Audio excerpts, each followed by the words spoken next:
Good morning, good evening, wherever you are. Greetings to all. I hope I'm audible. If not, please let me know.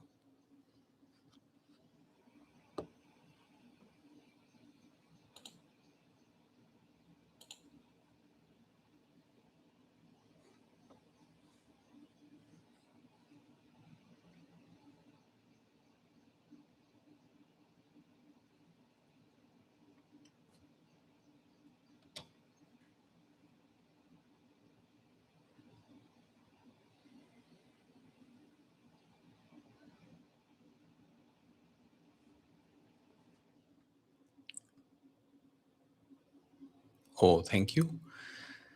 Feel free to ask anything or share anything.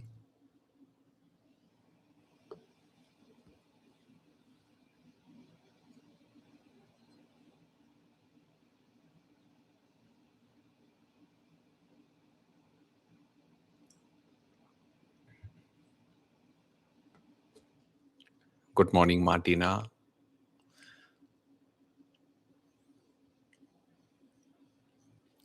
Good morning, Hindi cover songs. It's a beautiful morning today, and it's been raining here. It probably rained here all night, and it's quite pleasant, quite calm.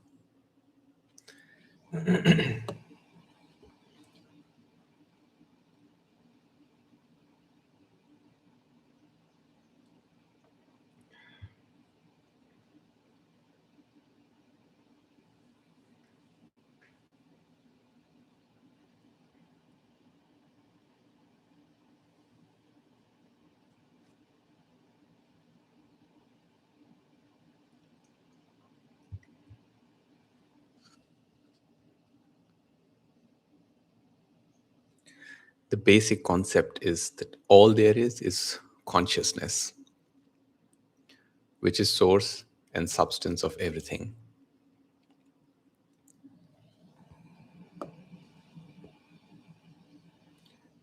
When that is known, everything gets known.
All right. So we have a question: how to remove phobias?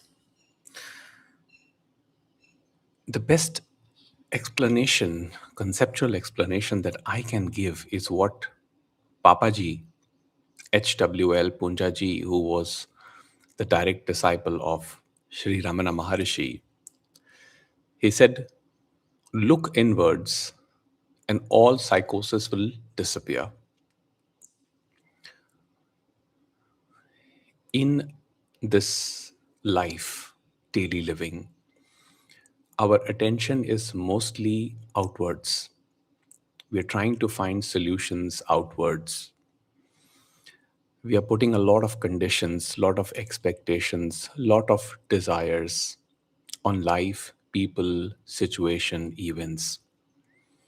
When those desires are not met, when those expectations are not met, when there is restlessness in the nervous system because of defense mechanisms that were adopted during childhood for safety and carry into adulthood, that is when these the psychosis, the phobias, the fears happen. So I would say look inwards, look at the source of the fear, look at the fear, totally look at the fear. And rather than avoiding it, fighting it, get into it.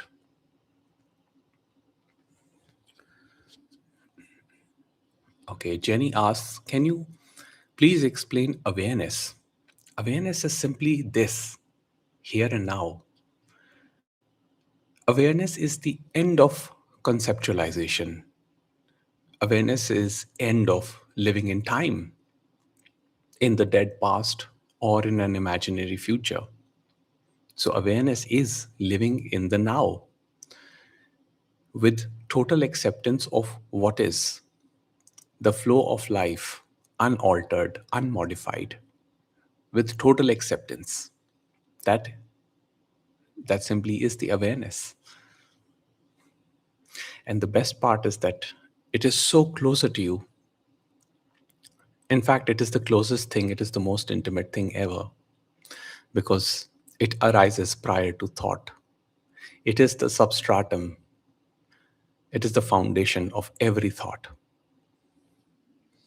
Thought by itself cannot arise or sustain without the awareness, but awareness itself can sustain because it is self knowing.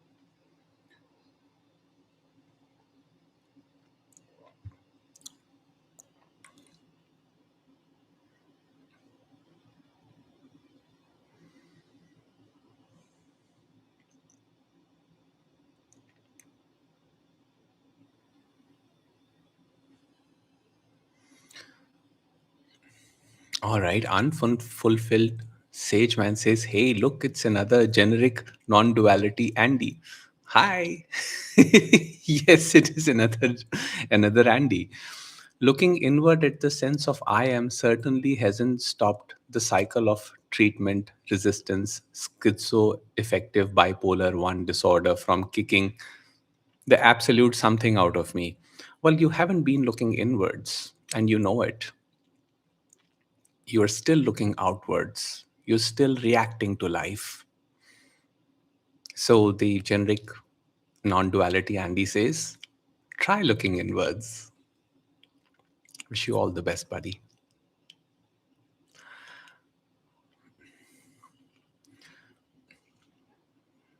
Fear of future is natural considering everything happens for good. How to put this thing in mind? Yes, fear of future is definitely natural. Arising of fear is natural and it cannot be stopped. Even in a sage, Ramesh Balsekar would say that fear would arise. The thing is, there is always an opportunity to come back to this present moment. That is also natural. But when you fight fear or when you try to cling on to fear in the form of a future fantasy, and the fantasy could be something bad could happen to me, and the mind constantly generates a stream of thinking, oh, this could happen, that could happen, what will I do, what about my life, you know. That's basically that's basically you getting caught up with the movement of time. So fear of future is natural, but your own state is the most natural state, and there is always a possibility to come back here and now.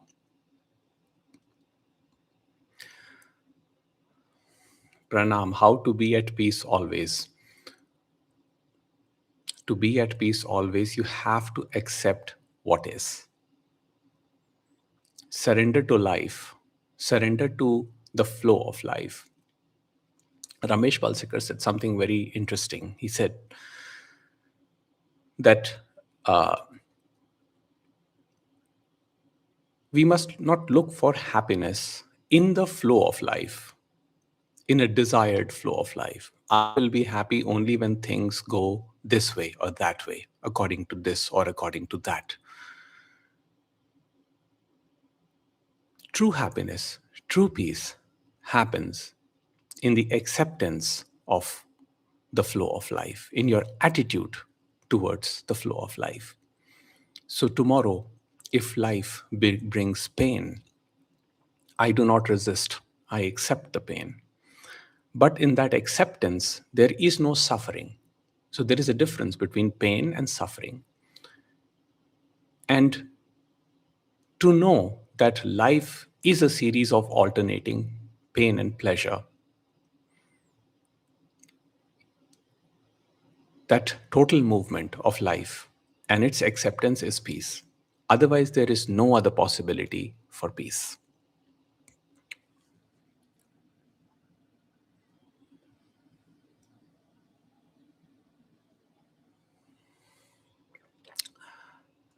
Namaste, Jagjot. The concept of being a witness to everything, experience it sometimes when things are calm. But when things get chaotic, witness disappears. Any way to be in witness mode all the time.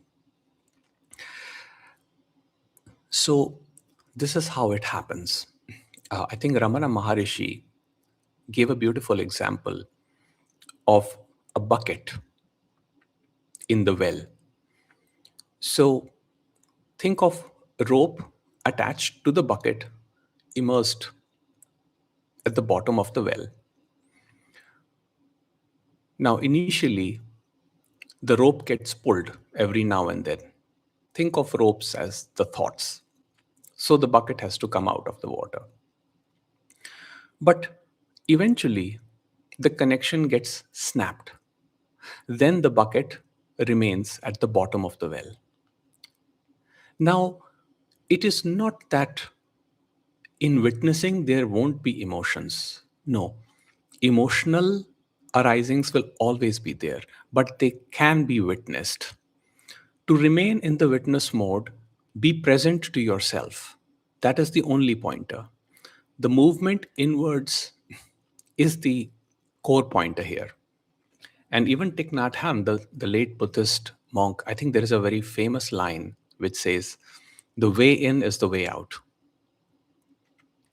To truly be connected to this world as the witness, one has to first understand who one is. That then only can you generate compassion. First, compassion is towards yourself. So the thing is, go inwards, look at what is happening inside you. When you are totally comfortable with yourself, you will be totally comfortable with what is happening on the outside, with people, with situations. It is then only that the witnessing will happen.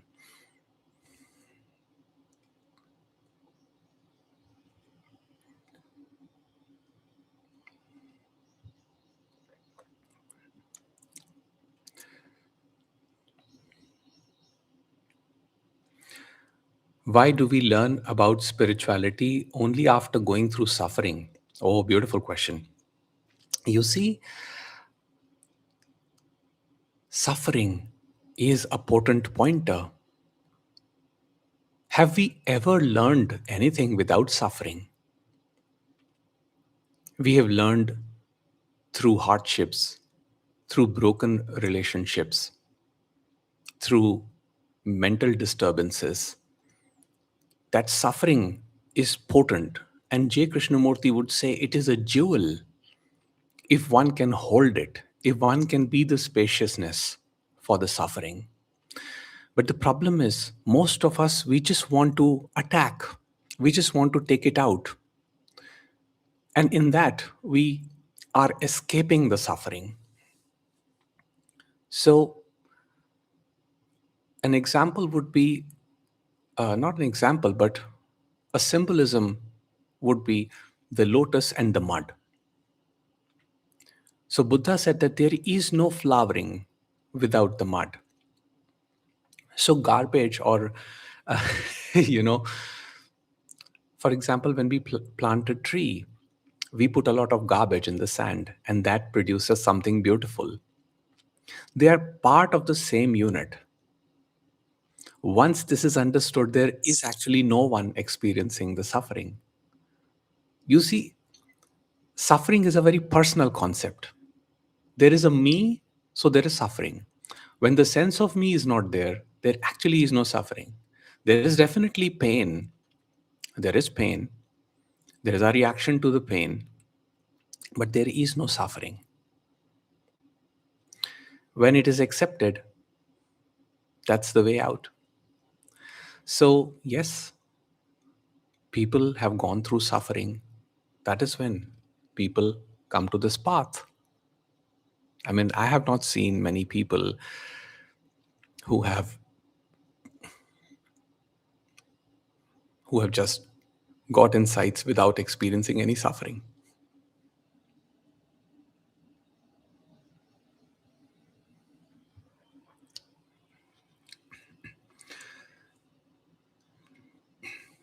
Okay, Vats, thank you for this live session.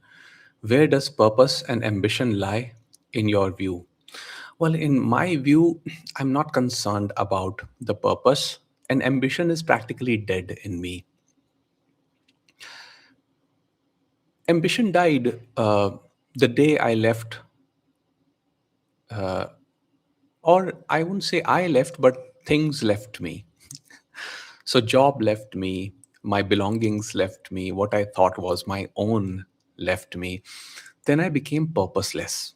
And when I became purposeless, I found true freedom. Now, of course, we cannot control this in life. Sometimes people, situation come into our lives, but there's always an acceptance. So, my purpose is to be here and now and express whatever is coming through because that's how this organism gets relief. Now, when we operate with that sense that there is no greater ambition, but there is simply being present to this moment, from what I've seen, we truly enjoy our work, our purpose. Now, I'm not telling you to throw your ambitions out of the window. Let the ambition be there. But do witness how the pain arises as that ambition grows. At some point, you will realize that all purposes were given, all purposes were just made up concepts. That is when you find your true purpose. That is when you live spontaneously without fear. It is only fear that stops us, nothing else. You know, I often get comments that, oh, you are teaching about spirituality, you must be financially well off. People have no clue that the events that have transpired in my life,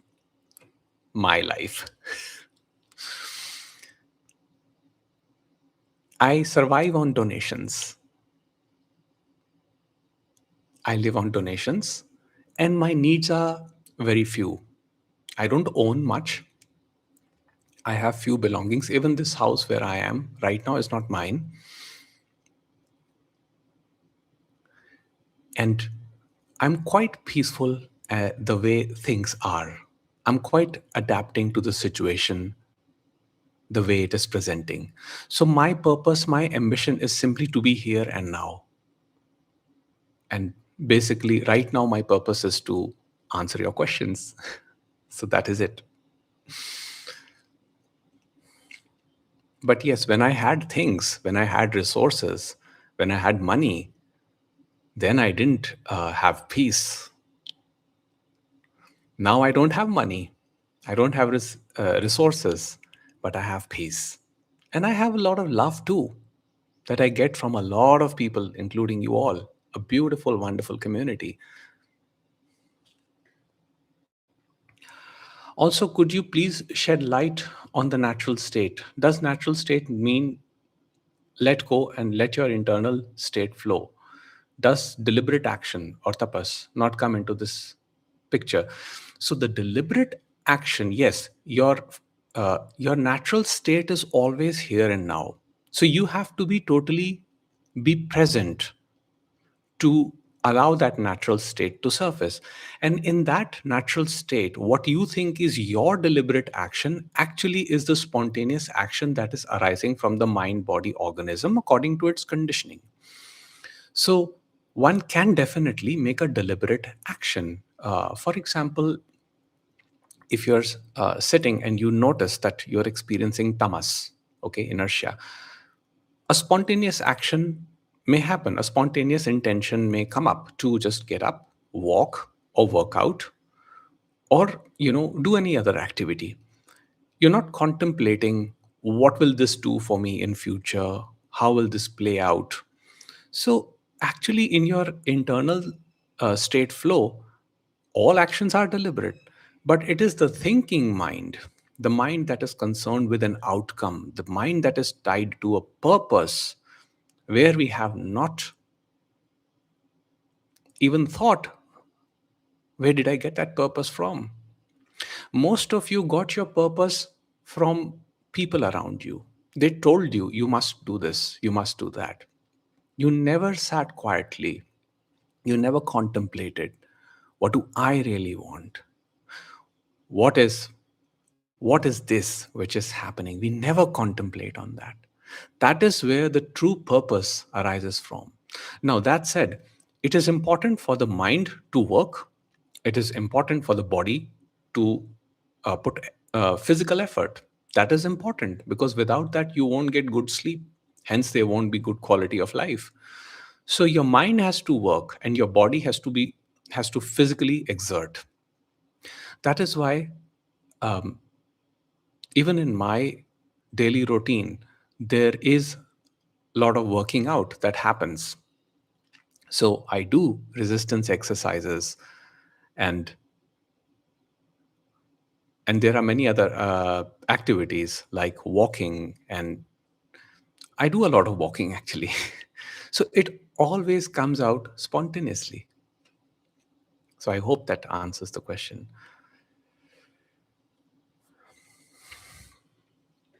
Is the spiritual practice like breath work necessary in this path, or merely abiding in the self enough? See, abiding in the self is the first step. To be here now is to abide in the self. Unless that awareness is not there, even the breath work will not happen. So, once it is recognized, once that awareness of the self is recognized, then breath work may happen, it may not happen. Now, that said, I think breath work is very relaxing for the body. It is very, very relaxing for the body, but it has a temporary effect. Now, I would never say don't do it. I do it myself. I do a lot of breath work myself. But I don't have to put effort into the breath work to stay present. The moment I'm present, the breath work happens automatically. It just happens without any effort. So I would give an example of Vipassana.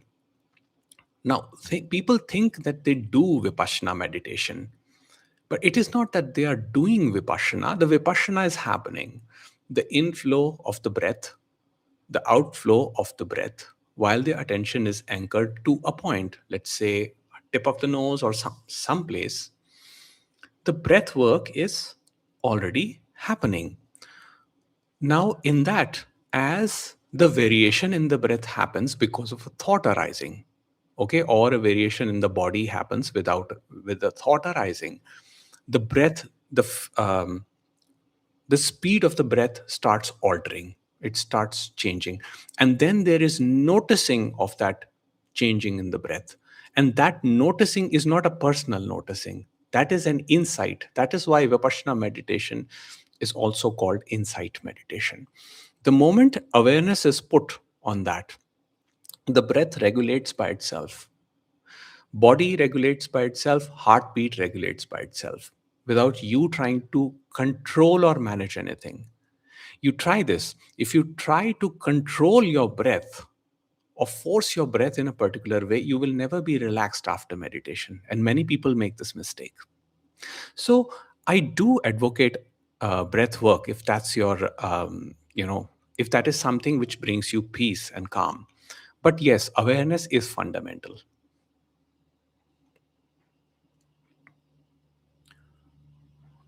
Oh, all right. I have lost a track.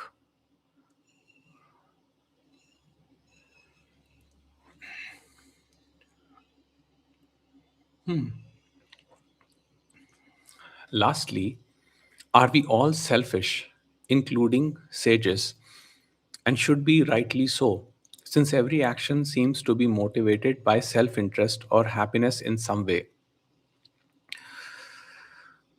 Well, in the case of a sage, now, sage is a concept right now, okay? I use this term very loosely. It is a concept that somebody with an understanding. Now, when you're saying that every action seems to be motivated by self interest or happiness in some way, you have to examine that. What action is truly your action? This line, first of all, needs to be examined. Is there truly any action that you can call your action? Even if there is, let's say, interest in attaining happiness or pleasure in some form, is that yours? Now, there are some pleasures, like, for example, sexual activity, okay, that is triggered by biology. That is organism's natural way of operating. So we are all sexual beings, so sexual urges come up. It is only the mind which later on claims ownership of the feeling or the sensation. Oh, I am feeling sexual. Oh, it is shameful. I should not feel this way or that way. That is where these stories come up. And these stories are precisely what causes emotional turmoil or loss of peace, as we describe. So, again, the thing is, come back here. Come back here and see if any action is your action.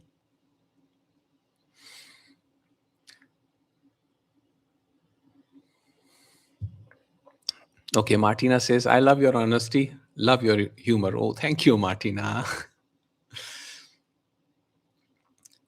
I don't present myself as a guru or a teacher teaching you anything. I'm just here to just share stories with you, and it's just this arrangement where you ask questions and I reply. Whatever the reply comes, I reply. If I know, I'll tell you I know. If I'll give you my concept.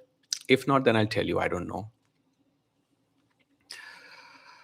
Okay, Keshwa says, I got into non-duality through the Vedanta Society of New York. Could you recommend some more channels or means? I'm college going student. Well, my channel isn't bad. You can explore my channel. Uh, well, other than that, I'm sure if you'll search, there are many other channels, many other people uh, who are storytellers like I am, and who are sharing a lot of concepts and stories. But remember one thing, whether it is a society or it is a spiritual teaching or it is anybody telling you anything, it is all a concept. It is all a concept. It is not the truth. There is no such thing as the ultimate truth. Now, see the paradox of this statement. I'm saying there is no such thing as the ultimate truth. And then I'm saying that is the ultimate truth. So, being here now, laughing, enjoying, that's it. There's nothing else.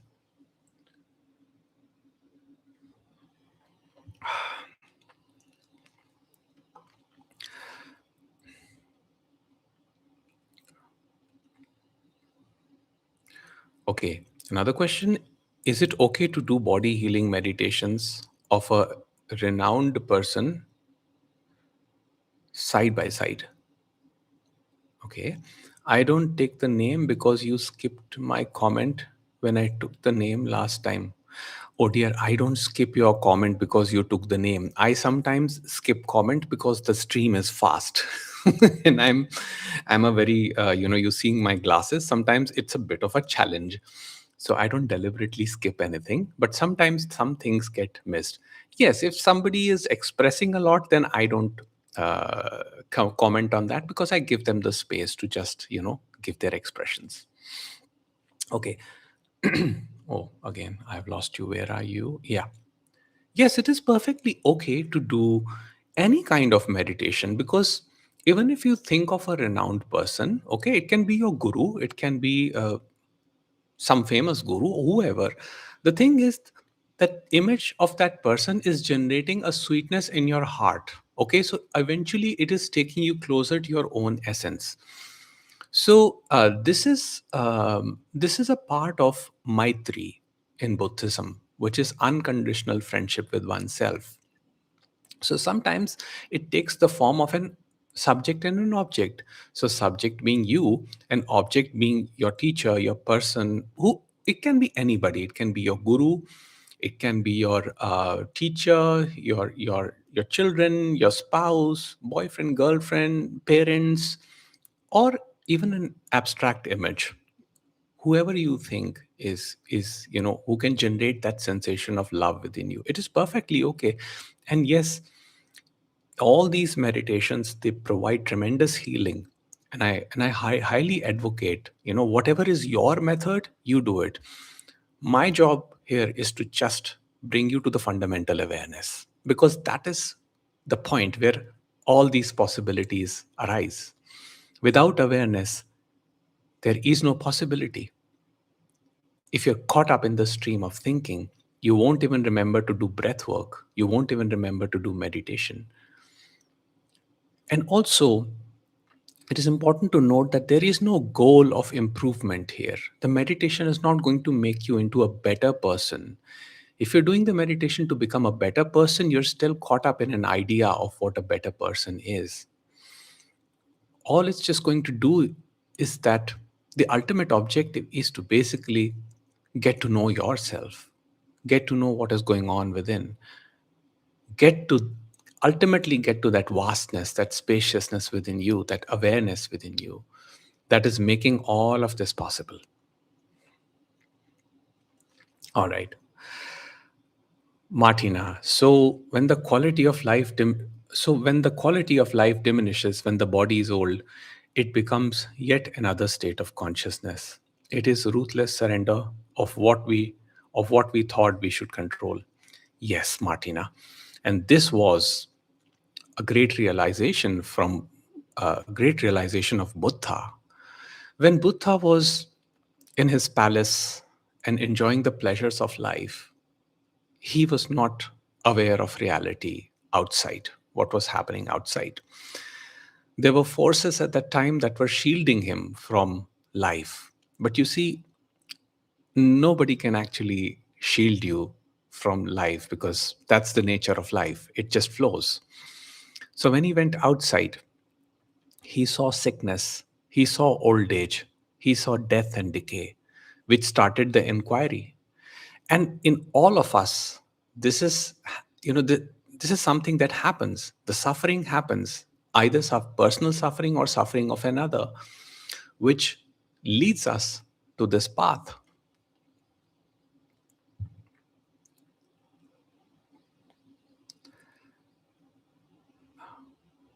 Oh dear. Okay. Okay, John says, breathing automatically slows down when I am. Yes, exactly. Yes, John, that's the point. You don't have to do anything. Just be here. Be here in this vertical thought I am, in the pure presence. And everything will be regulated. Breath, heartbeat, because of awareness. Awareness itself does the job. We don't have to do a single thing. Isn't that so amazing?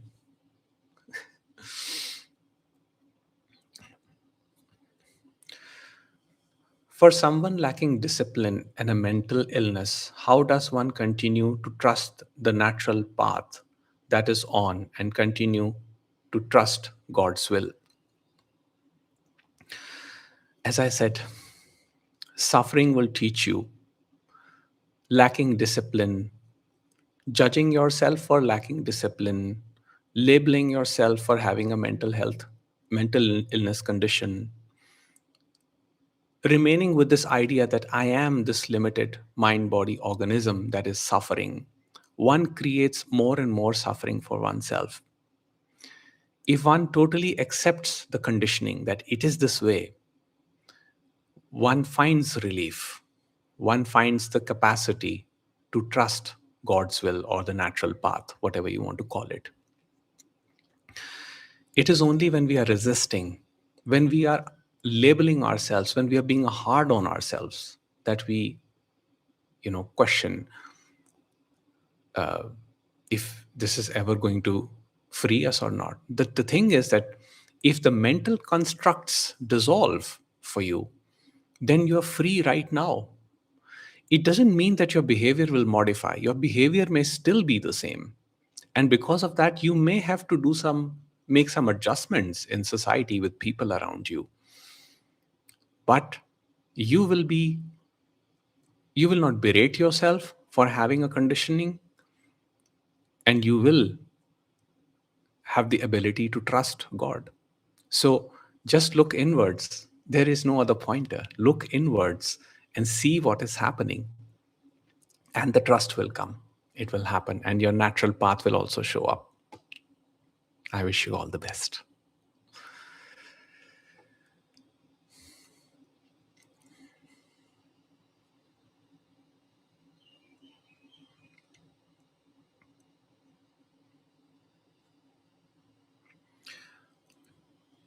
Okay, Aditya says, thanks a lot. During satsang, like these, mind does become quiet blank, but after some time it goes to square one again. How to fully assimilate all of teachings for good? Yes, by surrendering to the flow that is happening right now. So it does happen initially. One tastes presence and one relaxes in the presence, but it is not a continuous feature. That means you find yourself in and out. Sometimes you get caught up, then you again come back to presence. So I gave the example of a bucket and the rope. So it is not that through any practice or through force we can cut the rope. The rope gets cut through awareness. And by rope, I mean the stream of thinking gets cut by awareness. So we can just accept that this is the situation right now. And whatever moments I'm getting, whatever moments of peace and pleasure I'm getting right now, I fully accept them and not dwell on those moments where I find myself caught up in the stream of thinking and experiencing pain. So everything will be done by the awareness. That's the whole point. Always just come back here, come back here. Every time you remember, you don't have to be vigilant about this process. Just come back here. You will notice that thinking is happening and awareness will cut off the involvement and you will simply be here and now. And that is peace.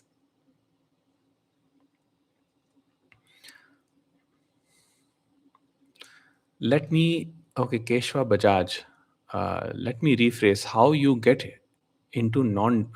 you get into non-duality? I don't even like this term, non-duality, advaita. It, it seems like it is something magical, mystical. It is something very ordinary. Well, I didn't get into anything. It just happened. And I am not concerned about the non-dual, because I've seen people putting this label on themselves as I'm a non-dualist. Well, you are then again creating an identification that I am non-dualist, therefore I'm separate, I'm superior, I'm this, I'm that. And I simply follow one of the most beautiful quotes by Ramana Maharishi, where he says, your job is to be and not to be this and that. So sometimes, sometimes I talk about duality. Sometimes I talk about non duality. But let me tell you, there is no difference. They are all one and the same. So it's up to you how you interpret it. But I didn't get into anything, it just happened.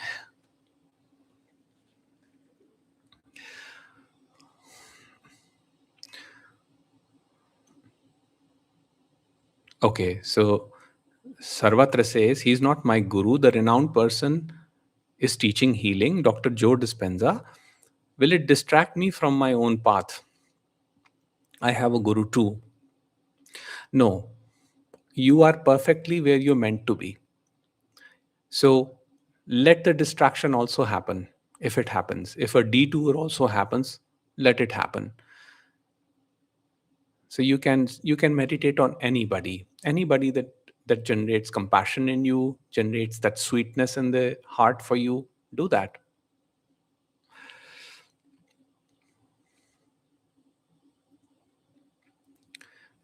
Okay, Jenny says, thanks for such a beautiful session. It was helpful. Your channel is enough. Okay, Jenny, I wish you all the best, dear.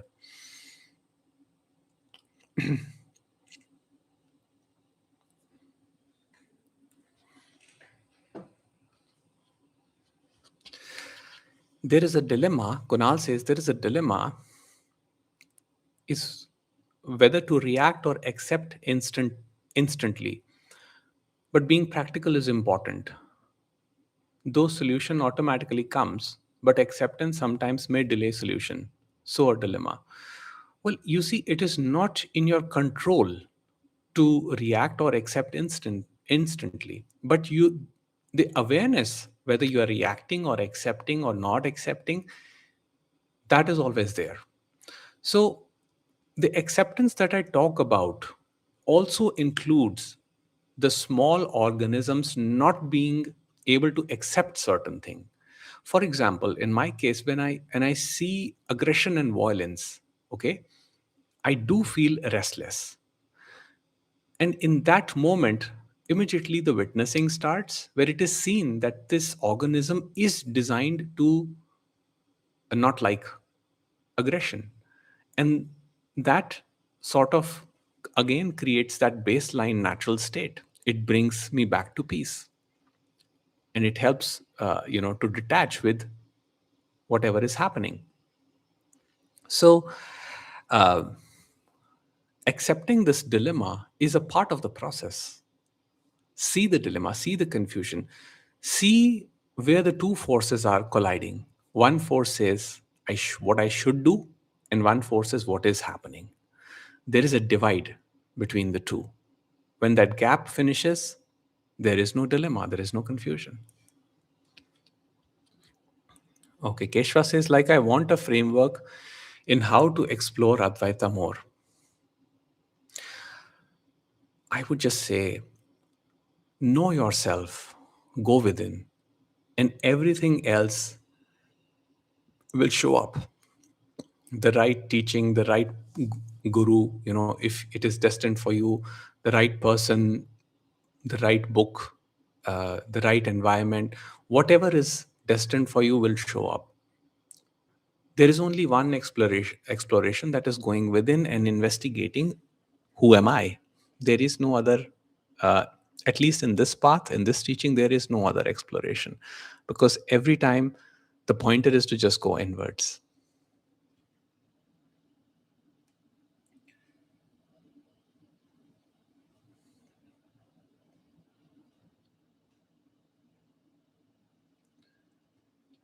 Okay, Abhishek says, whatever you speak just by listening with totally is bliss. Like you say, just be. So for me, that duration of your speech is just being with pure presence. Thank you for existing. Love and blessings. Thank you, Abhishek. Yes, if you can find your bliss even in such moments, it is all worth. So I say, don't dwell on those moments where you're caught up with thinking, but remain with the presence of this peace which you experience in everything. It can be in your personal God, it can be in your object of, or any other object of devotion, it can be in a sensation or a feeling, It can be in a reading, writing, in person, in an image, wherever you feel that you're totally connected with everything that is around. That's it. That's the moment. Sorry.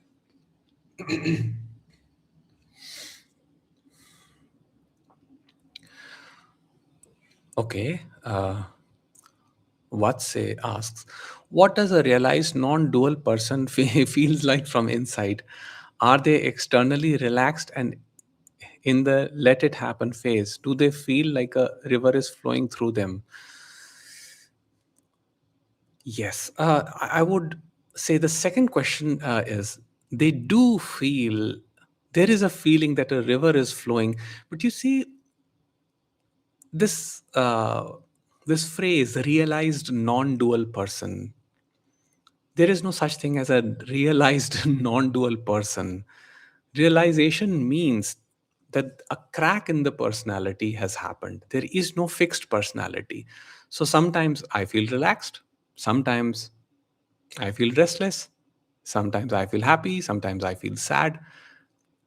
I feel everything in the moment that every one of you feel.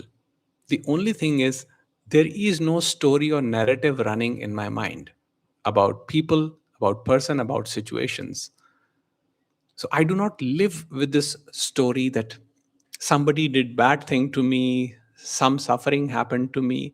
There is no memory, there is no registration of any concepts of the past. So it just brings me here in the moment.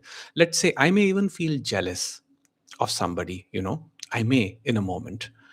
But then that jealousy is not transformed into a horizontal thinking that now I must do this to be one up them or to be better than them or to be more relaxed or calm. So every arising is an arising in the moment. Life is lived moment to moment, not in the conceptual horizontal time. That is the only difference. So the sense of being a person is actually not here too strong. So, yes, I let life flow. Sometimes there are comforts, sometimes there are discomforts. I move with the acceptance that, okay, that is it. Atish says thank you. Atish says thank you. This helps a lot. Best wishes. Thank you too.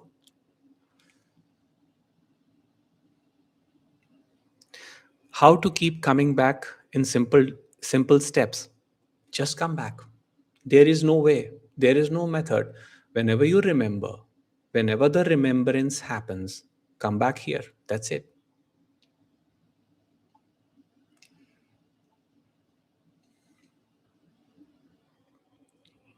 Is it true that Ramana Maharishi got a serious disease despite being enlightened? Well, you see, being enlightened doesn't protect you from the forces and nature of life. You're still going to die. You're still going to have diseases. You're still going to have pains and ache. In fact, I suffer from chronic back pain sometimes. It's just that I'm not caught up in the story. Why this happen to me or that happened to me? And not just Ramana Maharishi, even Ramakrishna Paramahansa suffered from throat cancer. Maharishi Ramana also suffered from cancer. The body is going to decay. It is going to it is going to be caught up with diseases. Nothing can prevent that. So I'll give you an example. When Ramana Maharishi was experiencing a pain and he was mourning, not mourning, he was groaning with the pain. Okay, he was groaning. He was very uncomfortable. Somebody came and asked him, "Are you in pain?" And his reply was, "There is pain. Yes, there is pain." He didn't say, "I am in pain." He says, "There is pain." For such people, association with the body, with the personality, with the mind is very low. But it does not mean that it will protect you from forces of nature. Nature doesn't care whether you are enlightened or not, it will just flow in the way it has to flow. So, what can be done?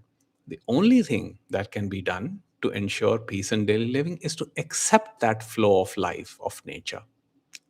The problem is we try to fight Problem is, we think that becoming enlightened or becoming aware somehow will protect me.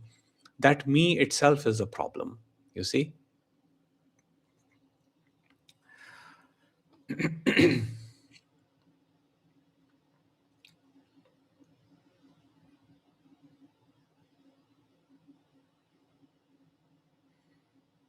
Okay, Smriti says, can state of self awareness help healing physical ailments? Can help in healing physical ailments? Well, it may or it may not. The thing is, whether it helps you heal some physical ailment or not is not the question, is not the concern. The concern is, what is your attitude towards the ailment? If the ailment is accepted, that it is there, that doesn't mean you're not doing anything about it. You can certainly, do whatever is required to heal uh, an ailment. I do a lot of physiotherapy and workout to help my back. But sometimes there is pain and there is soreness, and I probably have to live with it for the rest of my life. That is the acceptance. So it doesn't stop me from living. It does not stop me from experiencing joy in life. That's the only difference. Okay, Ankur says, how AI can how AI can get help how AI can help to get enlightenment. Well, one way is that you're going to use a lot of AI, and then you will find yourself very isolated and lonely talking to a machine. And then the suffering will happen. And through that suffering, the enlightenment will happen. And then you'll probably throw that AI away. I'm sorry, but I'm really sorry. But yes, that is how I think the enlightenment can happen through AI. Sorry, sometimes my humor is a little. Okay. Okay, Martina says, how lovely to find you tonight. A nice surprise. Thank you for your honesty about the terms of non duality. More and more, all the spiritual terms have seemed to be without an authenticity. I am, from what I've seen, one of the greatest pointers from Ramesh Balsekar was that just give the concept. Don't say that it's your truth. Because the moment you say, this is the truth, from the other side, the mind, the ego mind will just arise. Oh, who is this person to claim that he knows the truth? You see? So the whole communication is cut off right there. So I go loosely with this whole term of non duality. I I can borrow anything from any tradition. I can borrow from Christianity. I mean, I often quote uh, from Bible that says, "I am that I am," or "Be still and know that I am God. Thy will be done." These are such beautiful verses, such pointers. Am I going to go deep into the Bible and just say that is the ultimate truth? No, it has to be your lived experience. I quote from the Bhagavad Gita too. You know, one of my favorite quotes is. The ego that operates under the delusion that it is the doer. Actually, everything is happening through three modes: Rajas, Tamas, and Sattva. That is also a very beautiful quote from Bhagavad Gita. Now, do I say it is the ultimate truth? No. You have to investigate. Because me trying to convince you that these are the ultimate truth is not going to work. What's going to work actually is you basically coming to a realization of what is written here and then seeing that does it match my experience or not. So, yeah. Okay. Oh dear.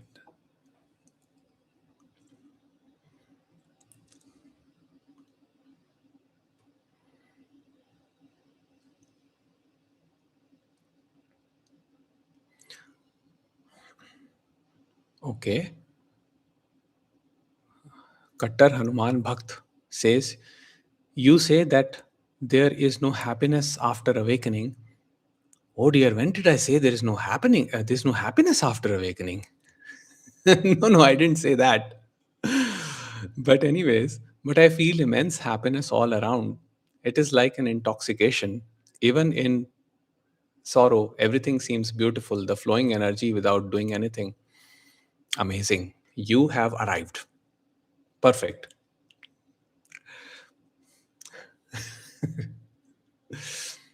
But I haven't. Oh dear. Oh, the stream is moving fast. Please excuse me. But I haven't gotten any enlightenment. Oh dear.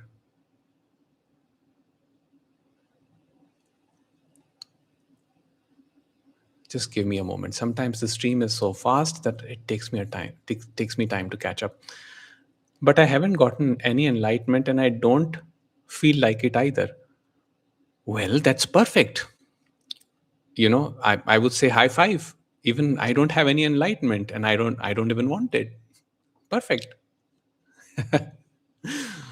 Hello, Nihar. Good to see you here, buddy. How are you doing? I really miss our time in Mumbai. I'm hoping to actually get back to Mumbai and meet you guys. So, just inform the whole group. If there's anything for me over there, let me know. I'll be there.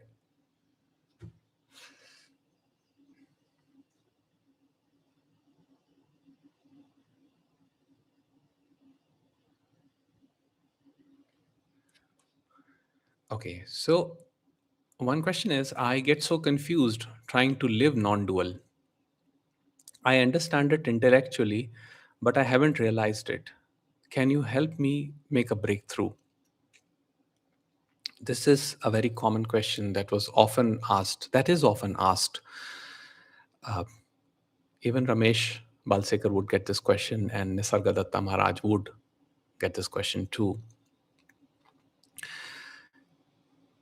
It is only in the trying to live non dual that the real breakthrough is not happening. So, letting go of the idea to attain anything, any realization, any way of living for any outcome like peace, that is the breakthrough. To accept the cycle of pain and pleasure, whatever life brings, to accept happiness and unhappiness, to accept that this duality, that this link of opposites, the happiness and the unhappiness, cannot be broken. That itself is a realization which leads you to the heart space. And you are right, it is not an intellectual understanding, it is the understanding of the heart.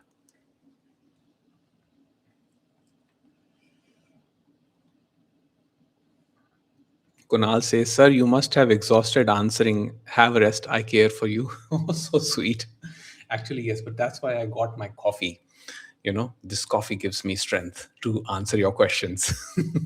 So, yeah, I think it's already an hour. So, we will be, so let's conclude. Ankur, don't you think AI can be the best teacher? AI helped me to explain Ramana Maharishi and Ram Krishna's uh, and Ramakrishna's knowledge at my level of understanding.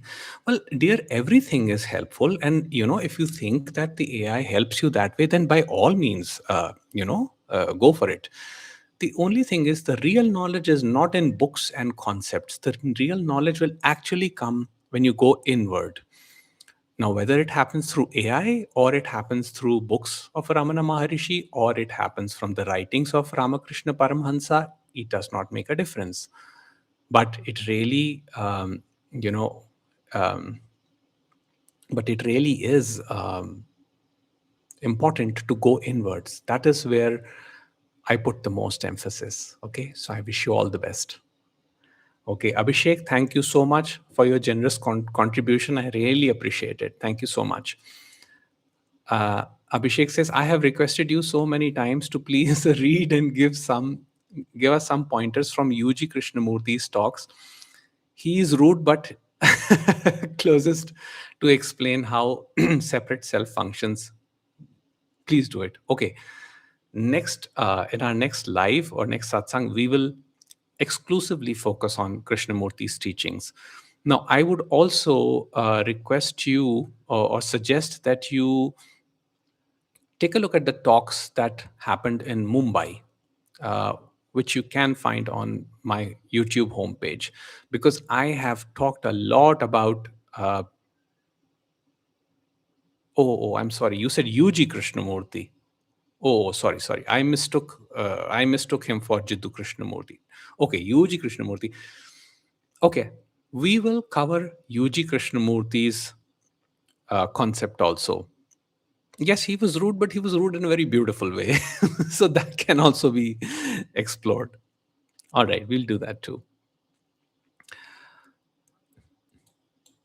All right. Thank you all so much for your time. And do take care. Enjoy your weekend and spend good time with yourself. Take care. Namaste.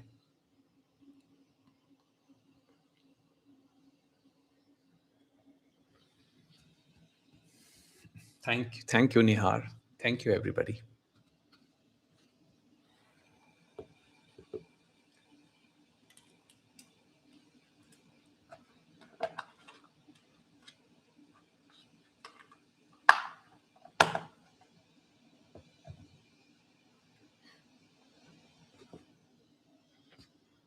Thank you, Ankur. Thank you for your contribution. Really appreciate it.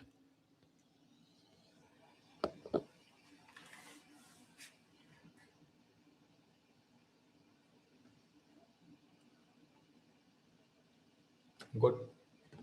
Good morning, good evening to you.